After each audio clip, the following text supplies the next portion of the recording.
Welcome to my dating podcast where we talk about real struggles, real stories, and overcoming and becoming our best selves, best and happiest selves. So today I'm super excited to have a very special guest with me. Her name is Ashley Dyer. Welcome to the podcast, Ashley. Thanks so much. I'm excited to be here. Yeah, me too. So, Ashley, tell me a little bit more about yourself. Tell us, like, what's your story and why you became a coach. We'd love to hear more. Yeah, so I am a member of the church. I grew up in the church, and I always had this dream of going to BYU because I knew that if I went to BYU, soon enough, Prince Charming would sweep me off my feet. I, went through Young Women's, started applying to college, did well enough in the SAT, got into BYU, and went to BYU and started seeing all the magic happening all around me. My freshman roommate went on a blind date. She was engaged 3 months later, and I was her bridesmaid at the end of freshman year. And so I was like, oh my gosh, okay, this is how it works. But me, on the other hand, I would go on dates now and then, but was not experiencing as much luck as my peers around me. And finally decided to go on a mission because, what better place to show God that you are ready for a 24/7 relationship with a companion? So I went on a mission. Sometimes my companions and I got along like peanut butter and jelly, and other times it was more like peanut butter and sriracha. They're both great, but no can do together.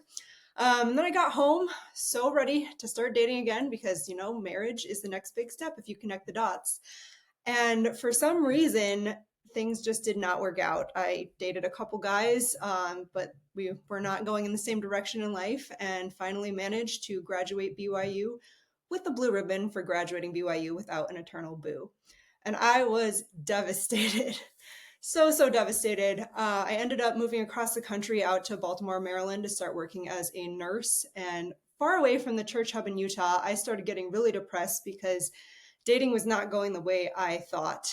And then finally, one day, I just realized that I did not want to live my life like that. So I invested a lot of time and energy into learning how to make the most of my single life and to date with a little more excitement and less pressure. And it was so life changing for me that I decided I wanted to be a flashlight shining back at those coming behind me. And so I started coaching and have loved it so much. Yeah, that is so awesome. I love that.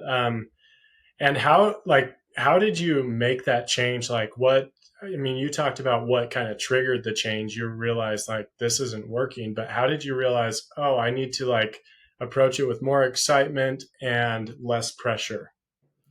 Yeah, so I took a couple of courses that were taught by Christian coaches on making the most of your single life. And it really helped me learn to love myself enough to be able to develop the confidence to put myself out there in ways that were not as desperate and more in a place where I was trying to decide if I actually like someone, if I actually wanted this for forever. And so I had to really work on developing my confidence rather than work on necessarily finding the right guy immediately. Yeah, yeah, that totally makes sense. And so you had this big transformation, things got a lot better, and you're like, let's I want to give back, right? That's what you're all about now. And that is so awesome and good job for you like putting in the work. It definitely takes a lot of work to make a transformation like that and to become happy as a single person. Sometimes that can be really challenging and hard. So kudos to you on that. That's fantastic. Thank you. So Ashley, something that you mentioned as well is like you left Utah, right? And you were just not having a good time dating, like it wasn't working out well. And so you've been single like for a few years, after graduating. Um, what would you say? How can we be happy and single? Like, what are your thoughts on that? That is a really good question. I had to learn that singleness was a chapter that was worth loving. It wasn't just this chapter that you had to get out of as soon as you could, because there was so much pressure to do that. Instead, it was a gift from God, a time where I could learn to love myself, to figure out who I was, to invest in myself, and to learn and grow in ways that might be harder to do so if I was married. And the steps that I took to really learn to love my single life was one of the things I did was I created a single life bucket list.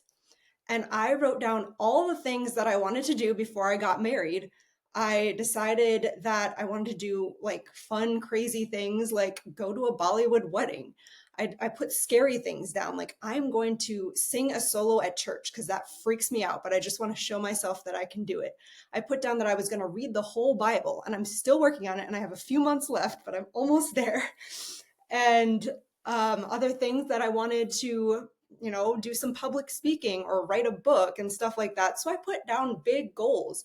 And those were things that could make my life a little bit more exciting in this phase that was often looked at as boring and undesirable. And that really helped me turn my life around because I now saw this chapter as something valuable. Yeah, that is so amazing. I love that, like crazy bucket list items that you're like, I just really want to do that and enjoy life and enjoy that part of life. Now, on the flip side of this, also, you could maybe take that too far, like really dive super, super deep into this thing and dedicate my life to it, where you don't even leave any flexibility or time or space for like dating and not becoming like not getting out of being single and getting into a relationship, right? So, like, how would you balance those things? So I think that I really had to partner with God to figure out what were the most important things to prioritize during my singleness. And there were times where I asked God, should I be dating right now? Should I try online dating? Because I'd never tried it before and it was kind of weird. But there were also times when I was really frustrated and I asked God, can I take a break from dating right now? Is that okay with you? Because if it is, I'm going to. But if not, I will try a little bit harder. And I really had to have that back and forth communion with God to make sure we were on the same page and that I was going in the direction that He knew was best for me. Oh, that is so good. Yes, I love that you said that because like God, he definitely knows a lot more than us. He sees the bigger picture. And so just trusting him and involving him, asking him to help us know what we should do at that time in our life, I think that's the perfect advice. I love that. Are there other ways that you feel like uh, are there other ways that we should involve God in our dating lives besides that, or how can we involve God more in our dating lives? Yeah, so I think that we kind of need to just invite God not only into our life, but into our love story. I think in a day and age where we are comparing ourselves to others so much because of all the wedding invites we get and all the social media engagement posts, it's really important to make sure that God is on our team and that we are on his team as well. And it's important to remember that God is a God who delights in delighting us and that he is a giver of good gifts. And the quote that I lived by throughout my singleness and continue to live by now is, if you could see the story that God is writing in your life, you would never be jealous of anyone else's. And so I think that as we partner with God, kind of like what I said, we have to ask him about what we should be focusing on and what we should be prioritizing, as well as remembering that it the reason why we are not single is not because we're not good enough, because we don't earn a husband or a wife. There are so many people out there who are maybe like, not everybody out there who's married is funnier than you, smarter than you, more beautiful or handsome than you. They're not beating you out by a gazillion points. You don't earn a spouse. God has the perfect timing for us to meet our person. And sometimes that timing is really different from the timing that we are hoping for and expecting. For me, it came like over a decade later. But I am so grateful that I put my trust in God and remembered that his story is better than mine. Oh, that is so good. I love that. The story that he's writing would make us never be jealous about anyone else's. I think that's gold right there. So, wow, thank you for sharing that. And I'm curious as well, like with that, like, is there a reason you specifically focus on coaching women instead of men? Or do you also coach men? I do work with some men, but I specifically focus more on women just because I am a woman and that is the experience that I personally walked through. Therefore, I feel like I can relate and give them more advice coming from me. So that's why I mainly work with women. What do you think are some of the most common mistakes or issues that you see with your clients? Like, what's not working for them in dating? What are the common things that you see? For women, I think that some of the common mistakes that I see in dating are one, focusing way too much on the question, do they like me? I think that so many of us, and men might experience this too, get in our heads about, does this person like me? When in reality, I think that the question we need to be focusing on is, do I like them? Because it really doesn't matter if they like you if you don't like them. And obviously, that takes steps to figure out. But we are so anxiously focused on the question, do they like me? Because we're scared, oh, what if they like me and I don't? Or what if they don't like me and I do? And I think we get in our heads about it and it provokes unnecessary anxiety. Oh, I love that. Yeah, like in my smarter dating framework, the step one is what am I looking for? What do I truly want? And then step two is, well, what do they want? So I think that's really a great point that you bring there. Anything else that you'd say? I think that the other thing that a lot of singles focus too much on is we get stuck in this tunnel vision of marriage just because that's what we're taught from a young age, date to get married, date for marriage. And while like that idea is somewhat accurate in that we are dating and that is a step on the road to marriage down the line, I feel like so many of us, myself included in the past, have gone on first dates in that tunnel vision mindset where we're like, do I see myself marrying this person? And if not, maybe I shouldn't go out on another date with them.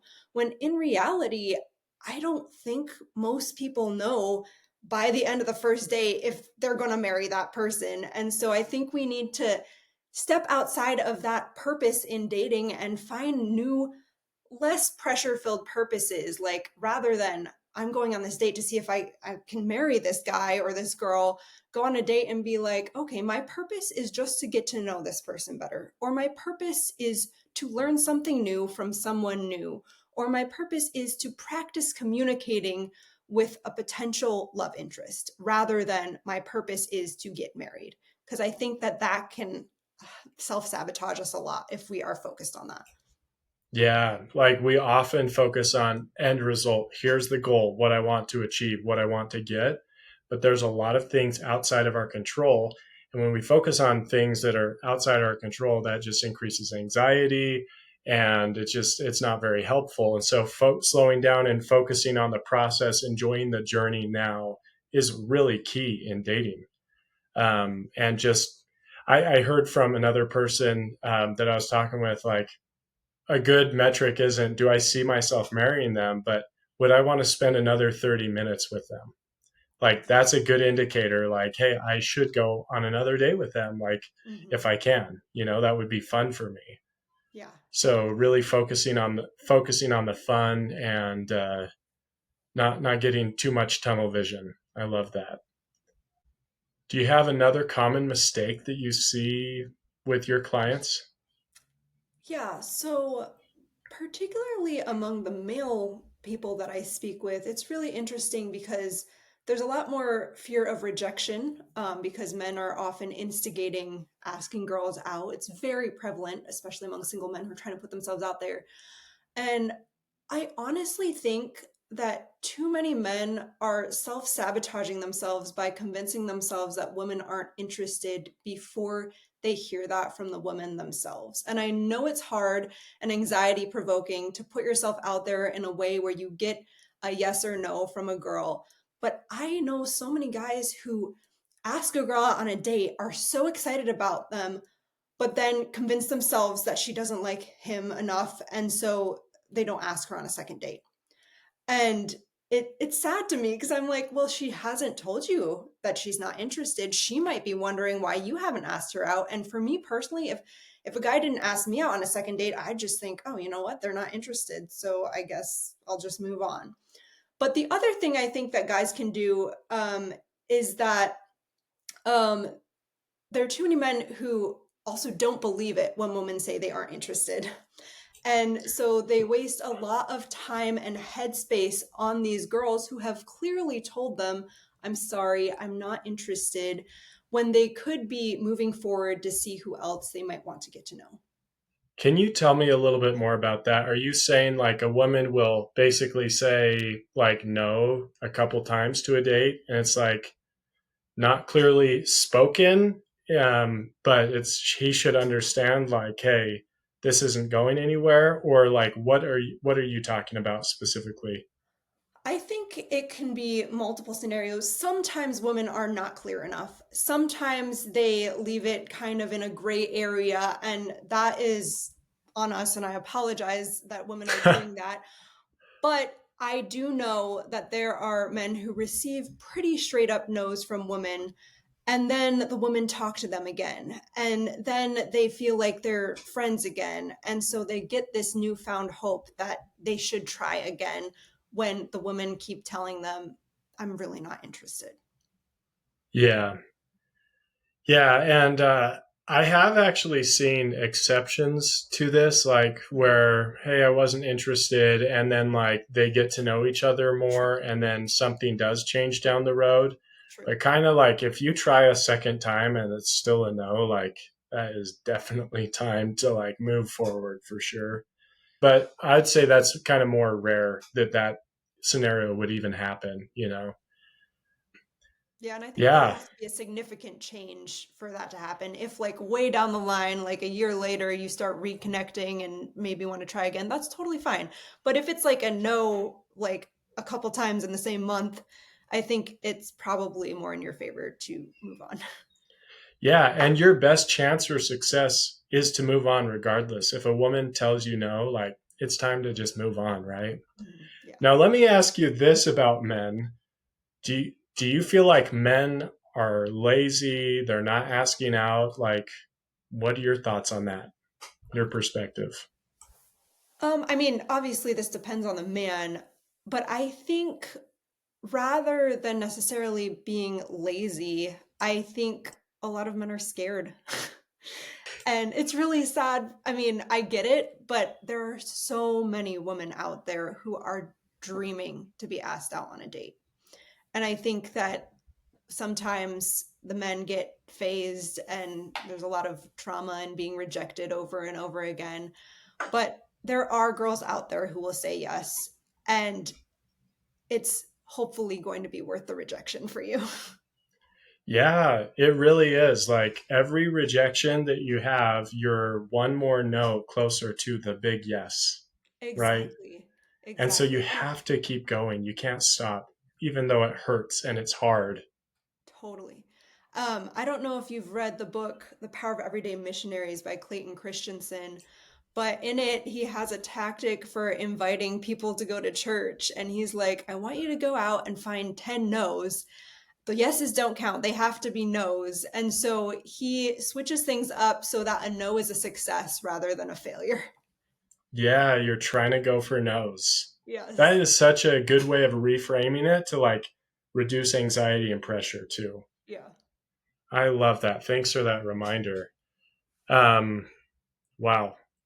So, so yeah, I also appreciate that you're saying, Ashley, that men aren't lazy, they're afraid. And there's a lot of pressure on men. And, you know, dating, like people have different perspectives on this. I'd love to hear your perspective, but honestly, in a lot of ways, dating can be a lot harder on a man, and it can just be it can be a it can be really challenging to deal with that. But I love the reframe of let's go for the no's, and the yeses will just automatically come here and there.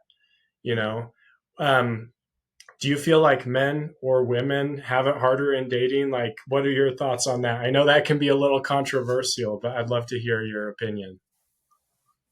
I think that they both have it hard in different ways, honestly. I don't think necessarily one is harder than the other. But I mean, in our culture, oftentimes men are are the ones expected to ask girls out. But I think a lot more now girls are asking guys out too, which it seems like guys are very appreciative of. So girls, go ahead, ask them out if you're really interested.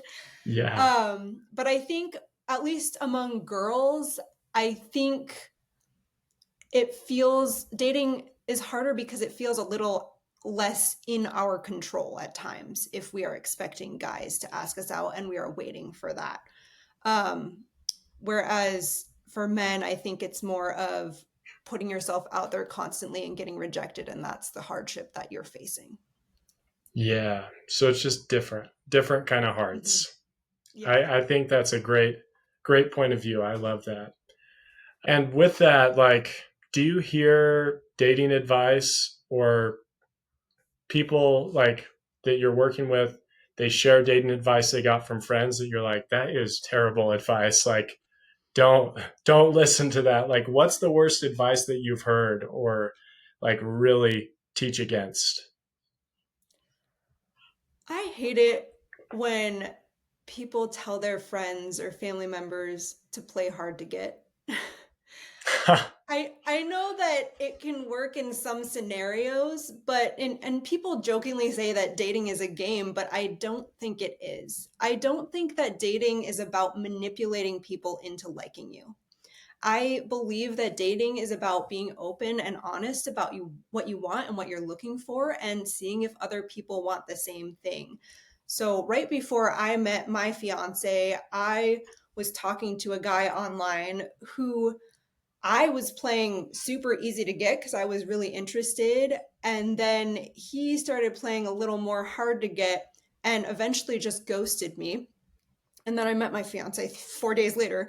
But 3 weeks later, he messages me again because I hadn't responded to him because I was like, oh, if he doesn't like me, then I don't want someone who doesn't want me, and started trying to rekindle a conversation, and it was almost like he had been trying to play hard to get, and I just didn't go for that. And if you like, playing those kind of games, like if that's what you're looking for in a spouse, then fine. But I personally don't appreciate kind of, oh, like, don't text him back right away if you didn't see it, like just he'll think you're too desperate type thing. I'm more for let's just be open and honest about where we're at and see what happens. Yeah, well, with that, like, is there a balance that you have to manage with, like, not being too forward about things, or like having a serious conversation about, like, hey, are we like a thing or not? Like, how do you manage that? What do you say? Yeah, so I think it's important to be mindful about where your headspace is at. Are you coming into this from a desperate energy and anxiously attached energy, or from a secure place? And that's why, as a coach, I try to coach people to act from significance in dating rather than for significance in dating. Because I think too many of us are out there thinking, when I find my person, then I will be happy, rather than I'm acting from a secure place where I'm confident in myself and happy with my life. And therefore, I'm inviting other people in to see if we can be happy together.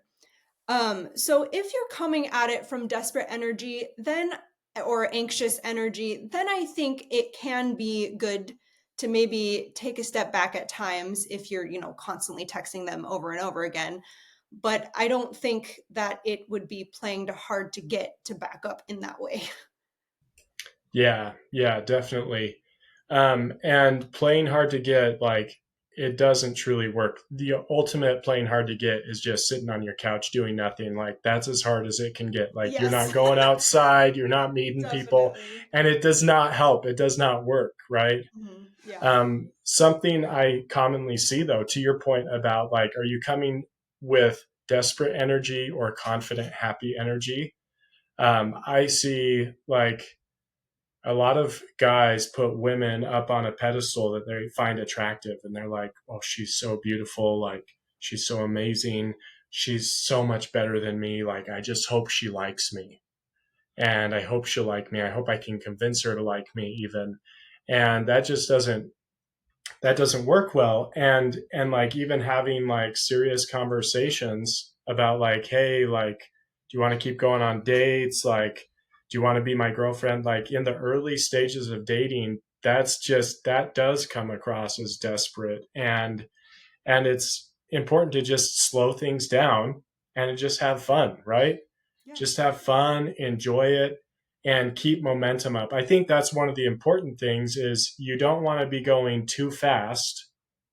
You don't want to, because that's desperate energy, right? hmm But if you're going too slow and playing a game and doing hard to get, like you're going to also push people away, just like Definitely. your story, right? And so hmm I think it's just coming at it with a healthy, balanced attitude and perspective, I guess. Totally agree. Yeah. Okay. So something else I want to ask about is like, do you think you can be too picky? So you asked me a little bit about how do we know if we are being too picky in dating or if it is possible to be too picky. And I think it is possible, as much as I hate to say it. And I think the question we have to ask ourselves to gauge whether we are being too picky is, are we looking for qualities in a partner that we don't have in ourselves? I once had a mentor who asked me to write a dreamy husband list. And so I wrote down all of the qualities that I wanted in a husband, all of the attributes I could think of. And she told me to dream big. I wrote down 50 things. And then she had me with one highlighter highlight all the things on that list that I already was. And with another highlighter, she had me highlight all the things that I needed to work on. Because how could I expect my partner to have those attributes if I didn't have those attributes myself? And it was a really eye opening experience because I realized, oh my gosh, I have work to do. This chapter of singleness is not for nothing. If I want to have a partner with these attributes, I need to work on developing these attributes in myself. I need to work on being more patient and gentle, or whatever. I need to be more, have more leadership qualities, or be a little more ambitious and take some risks every once in a while. I need to make sure that people feel safe with me. And so I invested the last decade of my life into working on developing those attributes. And it was so interesting because the other day I was looking at that list I wrote like years ago and looking at my fiance and myself now. And I realized that, wow, both of us really do have almost all of these attributes because we work so hard to become the person that we wanted to marry someday. Wow, I love that. I that makes me laugh to hear a little bit because I saw this Instagram reel that was, I guess, a little satire comedy, but it was this guy and he's like, yeah, here's what I'm looking for in a wife. Like she has to have a car because if she doesn't have a car, then we're going to be walking everywhere. That doesn't work. And she's got to have a house because like I don't have a house. And yeah, like it just went on all these things. Like she has to have a job, she has to have money, and like all these things. It's like, well, hey, you like got to bring an equal, you got to come to the table too and bring something to the table and contribute. You can't just be a taker in a relationship. So I think that's good. And there may be cases where you don't have to be exactly what you're looking for, but there's something else that can complement the other person in the relationship, that you're bringing something unique. instead. Like, if you're like, I want to marry a millionaire, you don't have to be a millionaire necessarily, but you should be bringing millionaire value in another way. Um, Not saying that that's an important thing. You know, everyone has whatever they want, they can want. But yeah, like it's important to make sure you're developing yourself. So thank you so much for sharing that. And I can tell like it's really paying off for you and your fiance. That is a really good question, and a question that I have asked myself a lot. You know, I'm 31 years old. I finally just got engaged last month. And Congratulations. That's thank awesome, you. I Ashley. appreciate it, finally. But there were a lot of times where I was wondering, am I being too picky? Are my standards too high? Because dating is not working out for me. And I think the answer is it depends. Like, what are you looking for? Are you looking for a man that will take you out to Michelin star restaurants and wear a Rolex watch and do all these different things?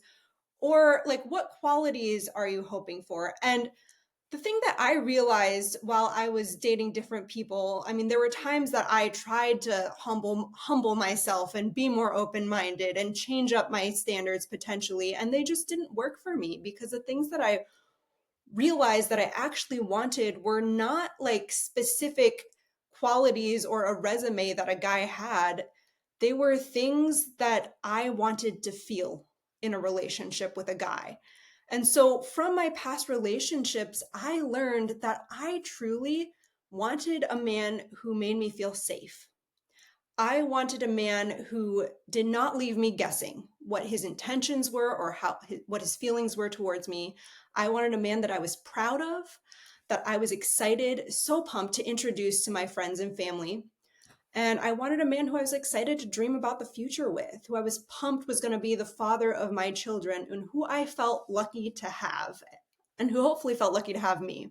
And so I think that when we change up our mindset so that it's not like a resume of what we are looking for, but instead feelings that we are hoping to have, then it decreases the risk of being too picky because we are looking for feelings and not necessarily specific resume items. Yeah, that is such a good point. I love how you talked about that. And yeah, something that I kind of think about with the guys I work with, I have them write out like what are your must-have things? And like a good test that I have them use is like if she had everything else but she didn't have this one thing and someone's like, "I will pay you $1 billion to marry her." Would you do it? And if they're like, yeah, I would definitely do that. Like for $1 billion, like no question. But if they're like, no, I would say no to that. Even if someone offered me $1 billion, then it's like truly a must-have thing. And I love what you said about like feelings, like what feeling safe, feeling like excited about them, excited to introduce them to your family. I think that's so huge. Like that's core. Like how someone makes you feel and how it feels to be with them, that needs to be right. One thing like I want to ask about is can people also deceive us and make us feel something or appear a certain way when it's actually not? Like how can you look out for that? Oh, definitely. I think that people can definitely make us feel certain ways. And I think that the more feelings you put on your list of what you're hoping for as you try to discover what you want, the less chance you have of having someone deceive you in all these different ways. So, like, I had a list of like 6 or 7 things that I wanted to feel rather than just one thing. I wanted a man to make me feel safe, but there are men out there who could make me feel safe who really aren't safe for me. But I also wanted a man who I was proud of, who didn't leave me guessing, who I was excited to be the father of my children, who I felt lucky to be with. And hopefully, as we kind of try to decide what those feelings are that we want, we'll be less likely to be deceived if we have a longer list of things that we want to feel. Yes, oh, I love that. That is great wisdom. Thank you so much for sharing that. And Something that I have received direct messages from a few guys, like this isn't the most common thing, but it does come up, is like guys will say, yeah, like I'll go on like 6, 8 dates with a woman and I'm still just like trying to get to know her. Like I don't know if I want to commit to her yet. And she kind of just is like, well, if you're not like committed, then we're done, you know? Um, what do you think like is the right way to approach dating from that aspect of like how do you start to become more serious and how should we be patient or not patient and like really be assertive for what we want? Like I'd love to hear your thoughts on that. Yeah, so I think that it's definitely possible to go on a lot of dates and still not realize if you are ready to commit to a relationship. But I think we have to think about, what are we missing? Like, what do we need to know in order to feel ready to commit or to say that I'm not interested? And for me personally, I have found in my own dating life that vulnerability is something that is super important to breed connection. And it's something that we need to bring on, maybe not right away, but fairly early if we're earnest and sincere about getting to know someone and thinking, maybe I want to date this person. And so when I first started dating my now fiance, we would ask each other a question every day. And one of the early questions that I asked him that I thought breeded like a whole bunch of vulnerable discussions was, what is something important that I should know about you that you haven't told me yet?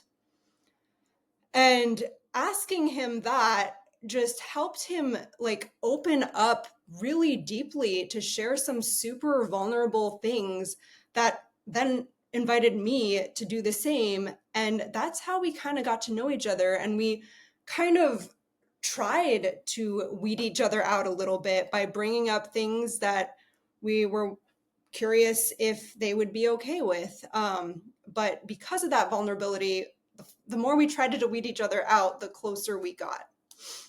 So it was kind of a funny, interesting experience.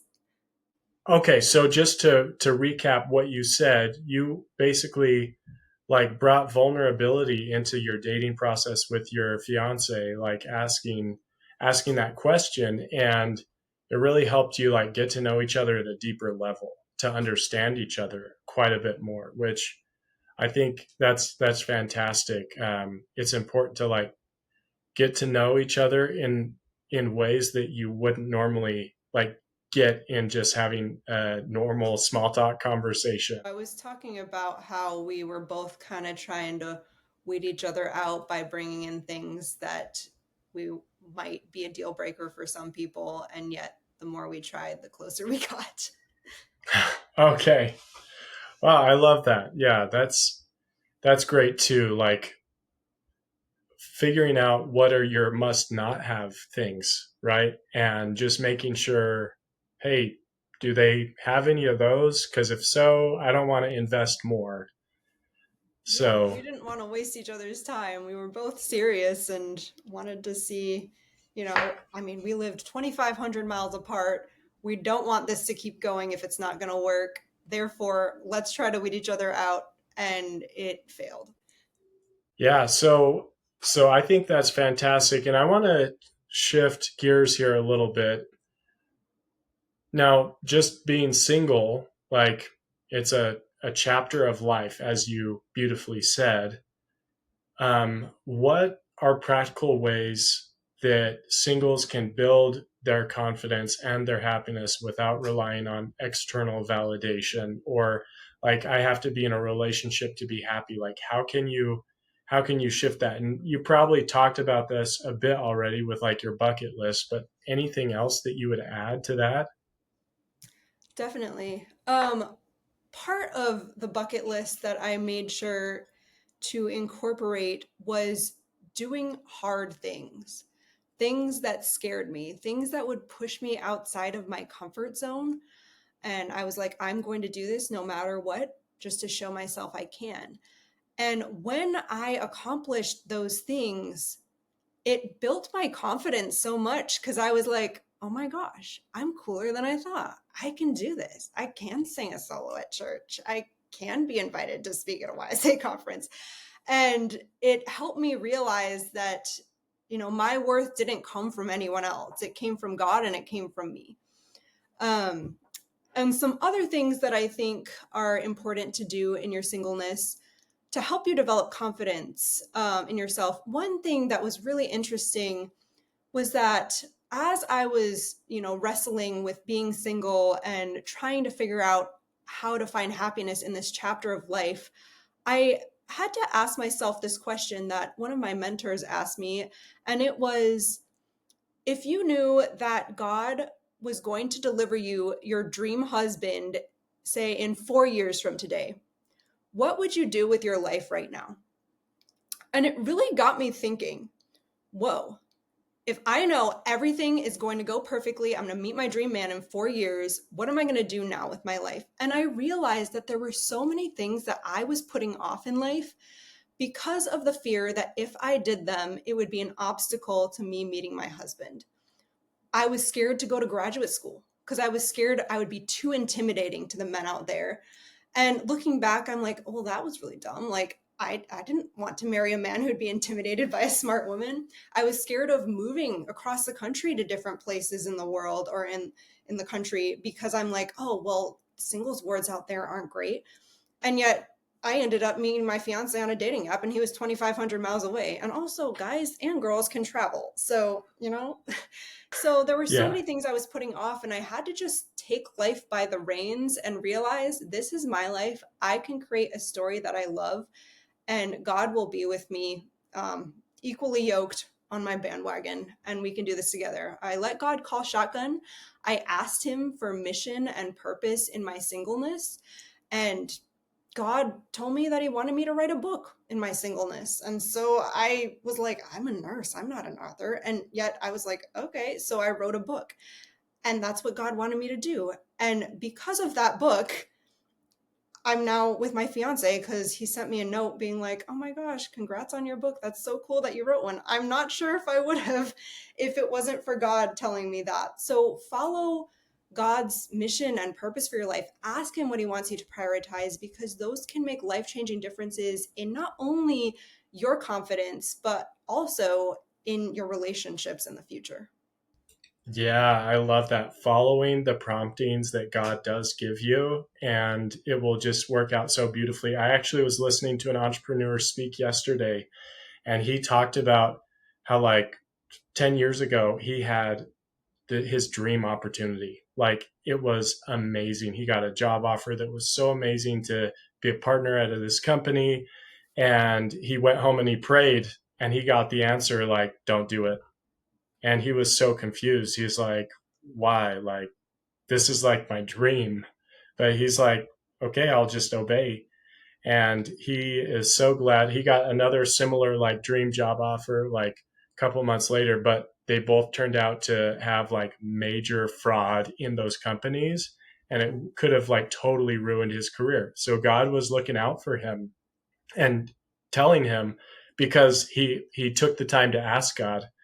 God had his back, and said, hey, don't do it. It's not going to be good for you. Like, it would have ruined his career in a lot of ways. So yeah, I think that's fantastic. And what would you say though, if like, so if someone is like doing all these things, but they just feel like I'm not beautiful enough, or for guys, like I'm not good looking enough, or there's something wrong with me, there must be something wrong with me. Like, what would you say to them?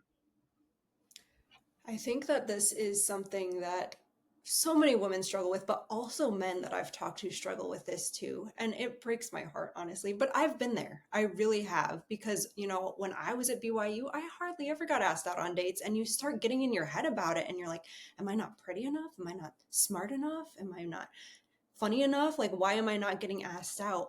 And I think we have to stop making it so much about us, and realize that God has a plan for us.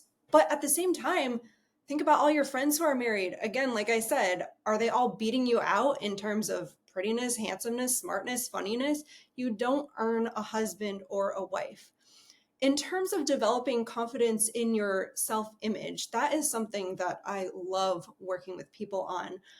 And I think the first step in that is asking God how he feels about you. And I know we hear that all the time. And I was so resistant to doing it, even when church leaders told us to do it. But when I actually did it, I had the most life changing experience as I realized what God truly saw me as and how he felt about me. So that would be step one. Also, if you want to work with me, let's do it because I love working with people on self image. But yes. Yeah, that is so fantastic. I think that's so good. You definitely like bringing in truth about your situation will help you see like that's actually not the issue. Because you bring up the perfect point. Like there's people who are married that are uglier than you, like there's people that are married that are dumber than you. Like it doesn't matter. It's where am I, and I'm looking for my right person, that person's also looking for me.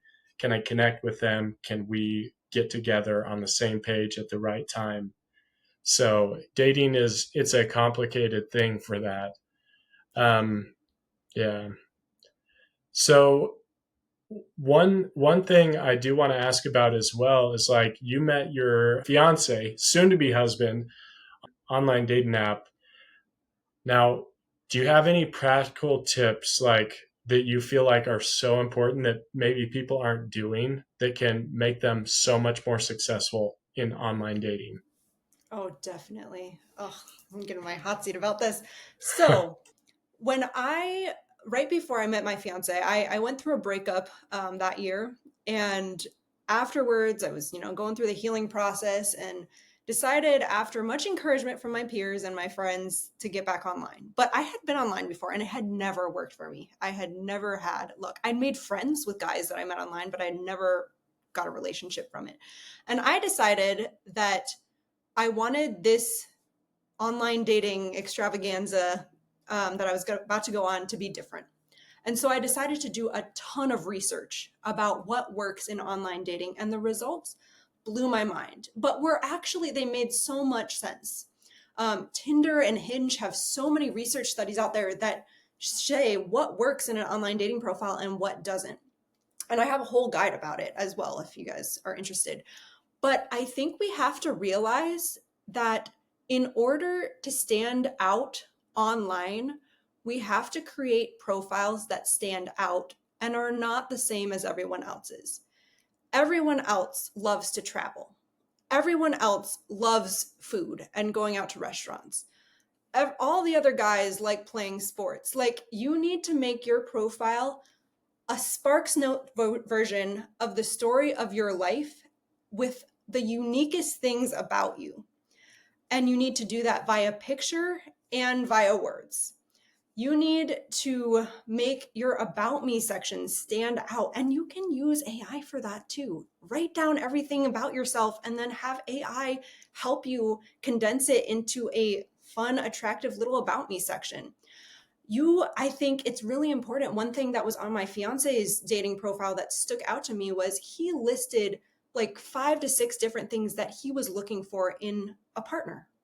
And when I read those things, I was like, huh, that's me. Like, you know? I And love it that. was He's the like, first here's time the that's ever happened. qualifications. Yeah.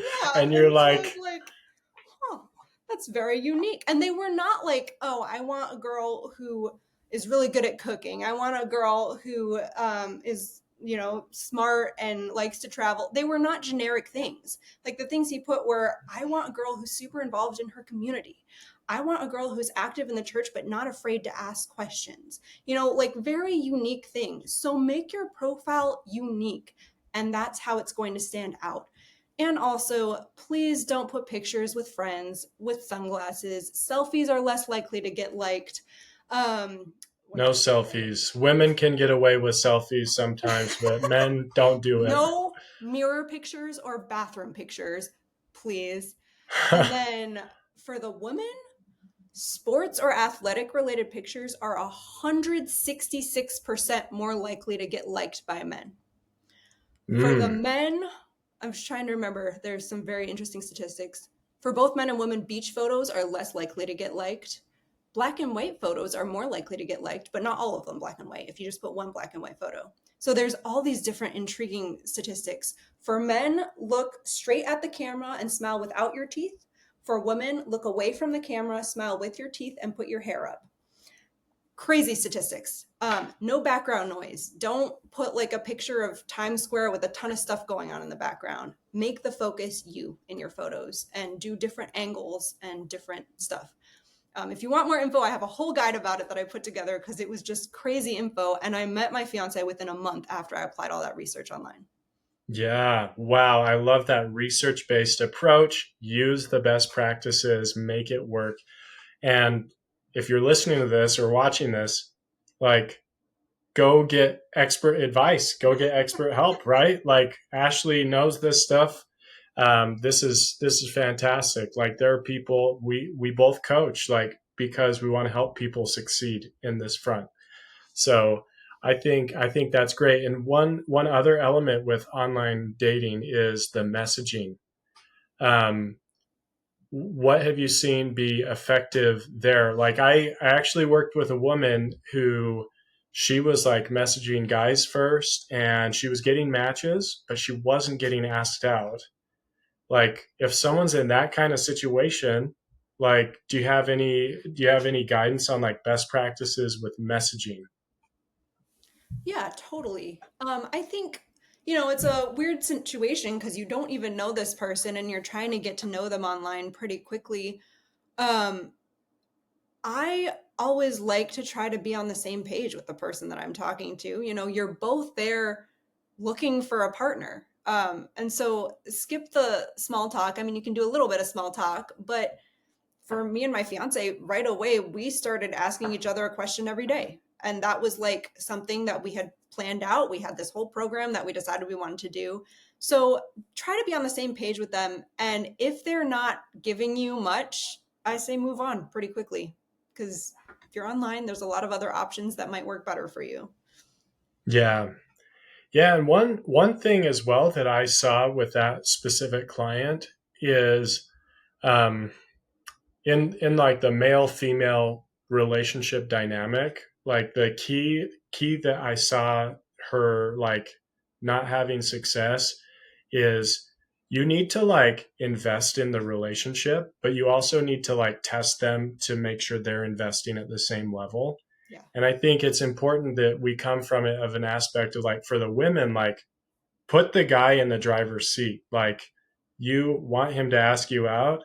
And so if it's just like endless messaging and it's just going forever and he's not asking you out, you're like, I want to change that. And so what is a great thing, like, that worked phenomenally for this client that I worked with, is she starts saying something to the effect of, well, you seem like a cool guy. It would be cool to actually meet up in person. So she was like just clearly saying like what she wanted. I want to meet up in person. But she wasn't like actually asking him out. And previously, I looked at her messages. She was asking these guys out and they were just kind of ignoring it, which is a little surprising, but it can happen, and it was happening. And so as soon as she just tweaked that to, instead of me doing all the work of asking him out and planning everything, I'm just going to do my part and see if he will match it. And he's got to work for me a little bit too. And I think that was so phenomenal for her. Like, the next week, she's like, I got a couple dates. And just like doing that small thing just made a big difference. So that was fun to see. I love that. I don't know if you've ever heard the term drop the hanky before. I have, yes, talk about it. Tell us what's Yes. drop the hanky. So back in the olden days, you know, Pride and Prejudice era, when there would be big balls, the women, in order to flirt, would drop their hankies near the men that they were interested in, hoping that they would pick them up, and therefore they'd be interacting enough to start a conversation. And that was kind of the way that they flirted back then. And nowadays, I think that there are so many ways that both guys and girls can drop their hankies. In fact, we can do it on our online dating profiles before we even meet someone. Drop a hanky and be like, ask me about this, or I would love to talk more about this with you. Or I love doing this on dates. Would you like to come with me? Therefore, you're dropping your hanky already and saying you are open to these things, and someone can pick it up if they are interested. So, one book that I read right after I got back from my mission, which was a dating book, had this really cool hanky drop idea, which was just find something in common that you both have and then use it to drop a hanky. Like, for example, you're in a conversation or you're at an activity, and it doesn't even have to be one on one, and you hear that this guy or this girl enjoys bowling, for example. That's super random. But if you Yep. also like bowling, you could be like, oh my gosh, I love bowling. We should do that sometime. You know, you are dropping that hanky and seeing if they pick it up. And if they don't, that's totally fine. But that's kind of a way that you can use to slowly sneak in an invite for an invite, and future things together. And I've used this to make friends too. It works so well. I've made like my best friends through this technique. Yeah. Yeah, I love that. That is such a good principle.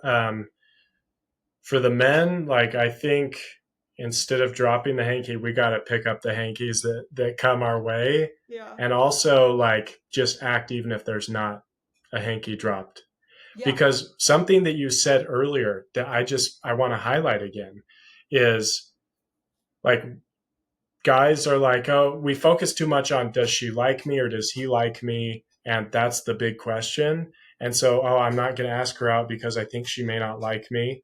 So we end up rejecting ourselves before she rejects us, right? Like it's important to just go for it, just ask and assume that yeah, she's going to be interested. She is interested unless she lets you know otherwise, Hmm. right? And I think that's really important. But I love the drop the hanky. I think that's so good. I have to tell this story. Like I've told this on another podcast, but another good example of dropping the hanky. There was these two single women that boarded a Southwest flight, and I was on this flight too. And Southwest doesn't have assigned seating. Like you just kind of go on in the order that you're in, and you take a seat. Yeah. And there was probably like 60% full capacity, like 40% of the seats were open. Yeah. And so what these women did, like most women would just sit next to each other. And so there's three seats, you sit on the window and the aisle. And no guy's going to sit next to you then. Yeah. But these genius women, they sat aisle. So they were kind of close to each other so they could still talk if they wanted to, Yeah. but they were leaving room and opportunity for like a single guy or someone to sit next to them. Hmm. And I love that. I like got to the back of the plane and I saw them and I had to sit next to them, and I'm married, so too bad for them, like too bad for the woman that I sat next to. But the other woman, she got a single guy like next to her and they were like talking, and it was awesome just to watch that and Wow. see that. That's so much. And the other thing that I think guys can do in terms of hanky drops, um, is find a way to offer service to someone.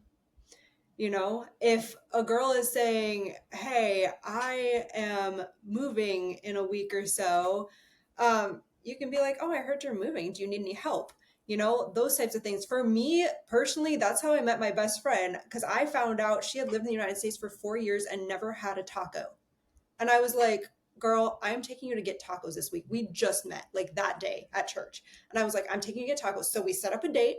It was a little bit awkward because I mean, it was two girls, but like we were like getting to know each other, and now we're best friends. But you know, if you find out someone has a need and you can help them with it, because eating tacos is a need, go for it. Drop that hanky.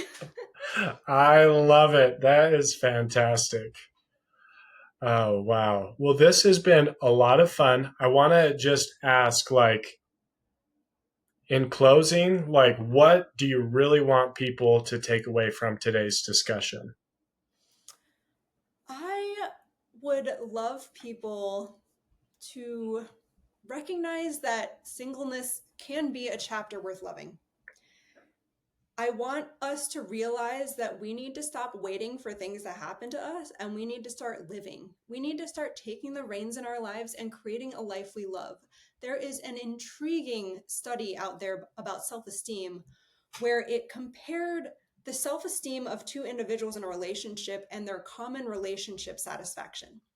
And they found that that correlated with each other. So if two individuals with super high self-esteem got into a relationship, they would have super high relationship satisfaction.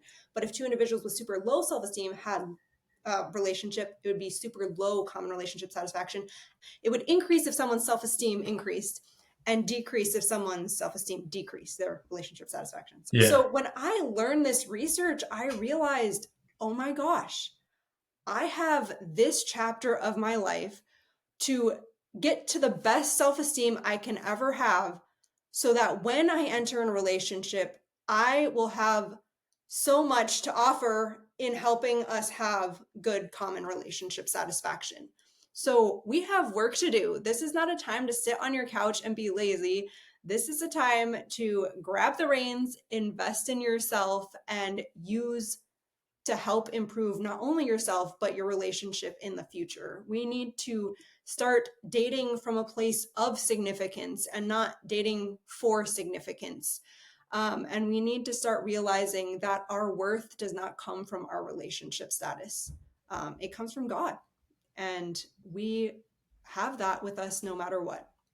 Yeah. He's our creator. He's created us to be amazing beings, right? So I love that being single is a beautiful chapter of life. And to your point, the more happy and high self-esteem you can have, the better off or the better your chances are of getting into a happy relationship. And so enjoy and love your single life to enjoy and love your eventually married life as well. Totally. So that is fantastic. Now, how can people connect with you, learn more about you, Ashley, and what you do, or get in touch with you to get coaching or anything like that? Yeah, so I'm on Instagram. You can find me at ashley.c.dyer, Dyer. And like I said, I have a whole guide on evidence-based practices in online dating that really changed my dating life. And I have a devotional book for women, and I also do group and private coaching and offer a lot of free stuff as well. So connect with me online, and I'd love to chat. You can shoot me a DM. I respond to all of them as well. Awesome. Thank you so much. Thank you so much for being with us today and sharing your wisdom. This was a lot of fun for me. I learned some good things as well. So thank you so much, Ashley, for joining. Appreciate it. I had a blast. And to everyone out there listening or watching, I hope you really take in the advice, learn from it, integrate it, enjoy your single life, just like Ashley has taught us how to do, and keep up the good work in dating, everyone, and stay strong.